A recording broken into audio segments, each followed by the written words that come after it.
जलगांव में किसान संघ ने पुलिस अधीक्षक और जिला कलेक्टर कार्यालय के सामने विरोध प्रदर्शन किया, जिसमें किसानों के कर्ज माफी और फसल बीमा योजना को बहाल करने की मांग की गई। जलगांव में किसान संघ ने अपनी विभिन्न मांगों को लेकर पुलिस अधीक्षक और जिला कलेक्टर कार्यालय के सामने जोरदार धरना प्रदर्शन किया।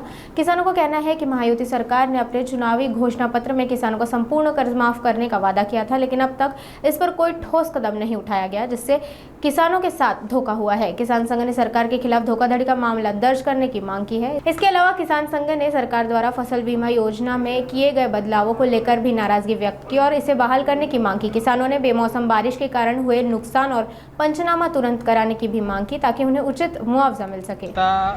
महायुती सरकारने ज्यावेळेस विधानसभा 2024 लागली त्यावेळेस त्यांनी सांगितलं होतं की आम्ही शेतकऱ्यांचा सातबारा उतारा सरसकट कोरा करू, परंतु त्यांनी तसं केलेलं नाही आहे। तर आमची माननीय SP साहेबांना पण आम्ही निवेदन तक्रार दिलेलं आहे, निवेदन वजा तक्रार पण दिलेली आहे आणि कलेक्टर साहेबांना पण निवेदन वजा तक्रार दिलेली आहे की असं ज्यांच्या घोषणामध्ये जाहीरनाम्यामध्ये घोषणा केली होती आणि डिमांड केली होती की आम्ही शेतकऱ्यांना सरसकट कर्जमाफी करू, तर त्यांनी असं न करता आमची सरसकट फसवणूक केलेली आहे।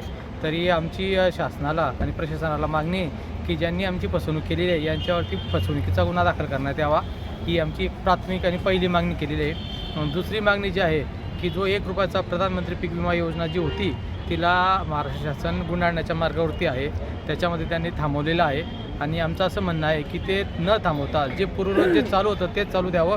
फक्त ज्याच्यामध्ये काही त्रुटी असतील तिथे आमच्यासारख्या महाराष्ट्र शेतकरी संघटना असेल, इतर संघटना असतील, या संघटनांच्या प्रतिनिधींचं एक मंडळ बनवून त्याच्यावरती काही मार्गदर्शन करता येत असेल तर त्याच्यावरती ते काम करावं अशी आमची मागणी आहे। पाऊलासं राहणार आहे। जर का एवढा महिनाभरामध्ये जर का काही डिसिजन झाला तर ठीक आहे। आता आमच्या महाराष्ट्र शेतकरी संघटनेच्या माध्यमाने पूर्ण महाराष्ट्रभर प्रत्येक तहसील असेल, पोलीस स्टेशन असेल, इथे निवेदन आणि तक्रार देण्याचं काम चालू आहे। पण जर का असं होत नसेल तर पुढच्या 1 महिन्यामध्ये आम्ही तीव्र आंदोलन छेडू या संदर्भात, असं एवढं सांगावंसं वाटतं।